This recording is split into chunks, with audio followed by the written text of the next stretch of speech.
যদি আমি দৈনিক মিয়াতান মাররা 100 বার তাকাই তাহলে কি আমি 100 সওয়াব 100 কবুল হজের সওয়াব পাবো? আল্লাহর নবী রাহমাতুল আলামিন বলেন, এ সাবিরা যদি 100 বার তাকাও মা বাবার দিকে তাহলে তোমার আমলনামার মধ্যে 100 কবুল হজের সওয়াব দিয়ে দেওয়া হবে। সুবহানাল্লাহ। এরে মুসলমান, এই জন্য আল্লাহ তাআলা বলেন, ওয়া কাযা রাব্বুকা আল্লা তা'বুদু ইল্লা ইয়্যাহু ওয়া বিল ওয়ালিদাইনি ইহসানা। সুবহানাল্লাহ। আল্লাহর নবী মাধ্যমে আল্লাহ তাআলা কুরআনুল কারীমের মধ্যে বলেন, আমি আল্লাহর ইবাদতের পর আরেকটা তোমাদেরকে আদেশ দিচ্ছি, ওয়া বিল ওয়ালিদাইনি ইহসানা। তোমরা তোমার মা বাবাকে ইহসান করো, দয়া করো, মহব্বত করো, লালন পালন করো, সেবা করো, যত্ন করে। সুবহানাল্লাহ। এ মুসলমান, আল্লাহর নবী রাহমাতুল আলামিন বলেন, وقال النبي صلى الله عليه وسلم عن أبي أمامة رضي الله تعالى عنه أن رسول الله صلى الله عليه وسلم ما هو الحق بوالدين على ولدهما قال هما جنتك ونارك أو كما قال عليه الصلاة والسلام। আবু উমামা রাদিয়াল্লাহু তাআলা আনহু থেকে বর্ণিত, উনি আল্লাহর নবীর দরবারে বসে আছেন, আল্লাহর পয়গম্বর, মা বাবার হক কি একটা মানুষ এসে জিজ্ঞেস করছে। আল্লাহর নবী বলেন, ওয়ালাহুমা জান্নাতুকা ওয়া নারুক। তোমার মা তোমার জন্য জান্নাত, তোমার বাবা তোমার জন্য জান্নাত, তোমার মা বাবা তোমার জন্য জাহান্নাম। অর্থাৎ মাকে যদি সেবা করো, যত্ন করো, তোমার কপালে লেখা হয়ে যাবে তুমি জান্নাতি। আর মাকে বাবাকে যদি কষ্ট দাও, তোমার কপালে লেখা হয়ে যাইবে তুমি জাহান্নামী। বলি নাউযুবিল্লাহ। এ মুসলমান, হযরত ইব্রাহিম আলাইহিস সালাতু ওয়াস সালামের ছেলে হযরত ইসমাঈল আলাইহিস সালাতু ওয়াস সালাম বিয়ে করলেন। বাবার কাছে চিঠি লিখলেন, বাবা তোমার সন্তান ইসমাঈল বিবাহ করেছে, পুত্রর বধূ দেখে দাও। সিরিয়া থেকে বাবা আসলেন, এসে ঘরের গেটের মধ্যে, বাড়ির গেটের মধ্যে আসিয়া বলে, ইসমাঈল বাড়ি তো আছো কি? ঘর থেকে আওয়াজ আসলো, কে আপনি? কিছু কিছু মহিলা আছে না, আসার ব্যবহার বড়ই খারাপ, ঠিক কিনা বলেন? আছে না? আমরা দিকে এটাকে বলি দারুগা মার্কা। মোটা গলা বলছে, কে আপনি? বলছে, ইসমাঈল কোথায়? বাড়িতে নাই। তোমরা কেমন আছো? বেশি সুবিধা না। ছেলের বউয়ের কথা শুনে ইব্রাহিম আল্লাহর খলিল মনে মনে ভাবে যে পুত্র বধূ বেশি সুবিধাজনক নয়। কারণ উনি যে উত্তর দিচ্ছে পরপর ভাষায়, সবগুলি প্রশ্ন করছে, উত্তরগুলি পরপর ভাষায় আসছে। হে গো মা, আমি চলে যাচ্ছি। ইসমাঈল বাড়িতে আসলে বসে বলিও, ঘরের চোখের ভালো নয়, এটাকে যেন পরিবর্তন করে ফেলে। সুবহানাল্লাহ। আল্লাহর খলিল ইব্রাহিম চলে গেছেন।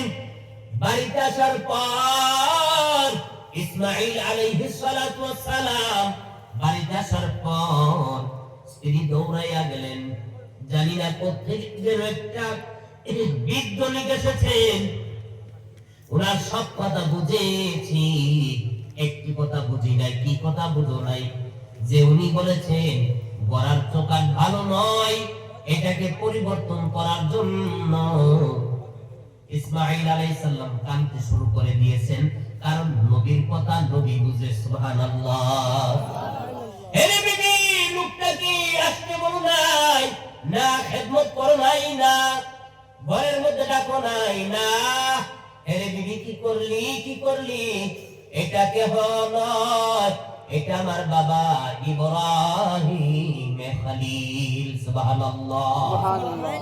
এরে বিবি, আমার বাবা বলেছে তোকে তালাক দেওয়ার জন্য গড়ার চৌকাঠ মানে তোকে তালাক দিয়ে আরেকটা বিবাহ করলেন, আবেদা সালেহা মুমিনা নেককারিনী মহিলা। এবার চিঠি লিখলেন বাবার কাছে, বাবা এগো বাবা, তোমার ছেলে এবং ইসমাঈল গড়ার চৌকাঠ বদলিয়েছে, আসো আসিয়া দেখে যাও। এবার আমার বাবা আসলেন, আসিয়া গেটের মধ্যে দাঁড়ায়া, ইসমাঈল বাড়িতে আছো কি? ঘরের থেকে নিম্ন সুরে, আস্তে সুরে, ভদ্র সুরে আওয়াজ ভেসে আসলো, কে গো আপনি? আমার স্বামীর খবর নিচ্ছেন, আমার স্বামী বাড়িতে নাই। তোমরা কেমন আছো? আলহামদুলিল্লাহ, ভালো আছি। বড়ই সুখের সংসার। ইসমাঈল তোমার সাথে কেমন ব্যবহার করে? বড় ভালো ব্যবহার করে। ঠিক আছে গো মা, আমি চলে যাচ্ছি। ভিতর থেকে মহিলা জবাব দে, কে গো আপনি? বড় নিষ্ঠুর মানুষ, আমাদের খবর নিলেন, নিজের পরিচয় দিলেন না, চলে যাচ্ছেন। কে আপনি? আপনাকে যেতে দিব না, আগে পরিচয় দিন। এবার নিজের পরিচয় দিচ্ছে, হে গো মা, আমি ইব্রাহিম খলিল। সুবহানাল্লাহ। দৌড় দিয়ে বের হয়ে আসলেন, হে গো বাবা, আপনার প্রশংসা স্বামীর মুখে কত শুনি গো আব্বা। আপনি আমাদের এতদিনে বুঝি খবর নিতে এসেছেন? এগো আব্বা, আপনাকে যেতে দিব না। আসেন, ঘরে নিয়ে বড় ভালোভাবে ব্যবহার করলেন, খেদমত করলেন, খেতে দিলেন। সুবহানাল্লাহ। অনেক সেবা যত্ন করার পর ইব্রাহিম আল্লাহর খলিল বলতে, হে গো মা, আমি চলে যাই, কিন্তু আমার ছেলে ইসমাঈলকে আসলে বলিও গড়ার এবারের চোকাট বড় ভালো, এটাকে যাতে পরিবর্তন না করে। হে গো বাবা, গড়ার চোকাট তো আমি দেখি ভালো। হে গো বাবা, আপনি আবার বলছেন গড়ার চোকাট যেন না বদলাই, এটা তো বুঝলাম না, মানা বুঝলাম না। তোমার স্বামী ইসমাঈল ভালো বুঝে। সুবহানাল্লাহ। চলে গেলেন। চলে যাওয়ার পর ইসমাঈল আলাইহিস সালাম কয়েকদিন পর বাড়িতে আসলেন। আসার পর বিবি দৌড়াইয়া গেলেন, যাইয়া বললেন বাবা এসেছিলেন, আব্বাজান শ্বশুর আব্বা এসেছিলেন। ইসমাঈল আলাইহিস সালাম কান্না শুরু করে দিয়েছেন। কোথায় আবার বাবা? ইসমাঈল আলাইহিস সালামের কান্না দেখে বিবি বলেন, হে গো স্বামী আমার, কাঁদবেন না, আমি অনেক সেবা করেছি, যত্ন করেছি, আমাকে অনেক দোয়া দিয়ে গিয়েছেন, কিন্তু না সব কথা বুঝেছি, একটি কথা বুঝি নাই। কি কথা বুঝো নাই? ইসমাঈল আলাইহিস সালামকে বলে বাবা বলেছে গড়ার চোকাট বড় ভালো, এটাকে পরিবর্তন না করার জন্য। সুবহানাল্লাহ। ইসমাঈল আলাইহিস সালাম বিবিকে বলে, গো বিবি, আমার বাবা গড়ার চৌকাট নয় গো বিবি, বলেছে তোকে যেন আমি জীবনে কষ্ট না দিই, কারণ তুই আমার বাবাকে খেদমত করেছো, সেবা করেছো, যত্ন করেছো, আমার বাবা দোয়া দিয়ে গিয়েছেন, তুই আমার দুনিয়াতে সাথী হবি, তুমি আমার আখিরাতে জান্নাতের মধ্যে সাথী হবা। সুবহানাল্লাহ।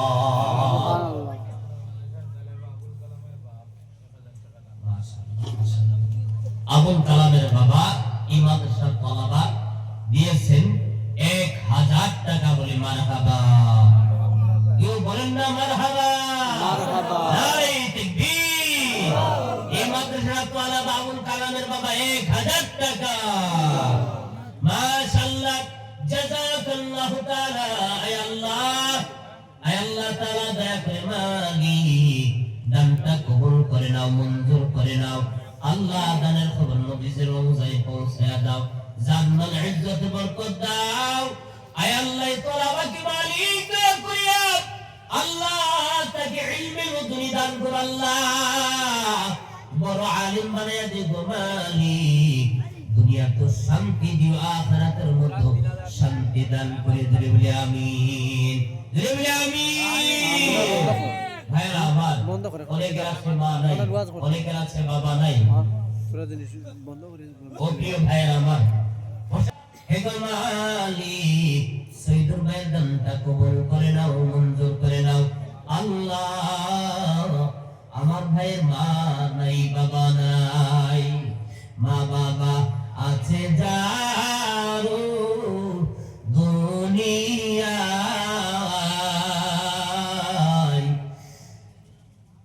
আল্লাহ মক্কা আর মদিনা আছে তার ঘরে, মা বাবা নাই যাও আল্লাহ দুনিয়ায়,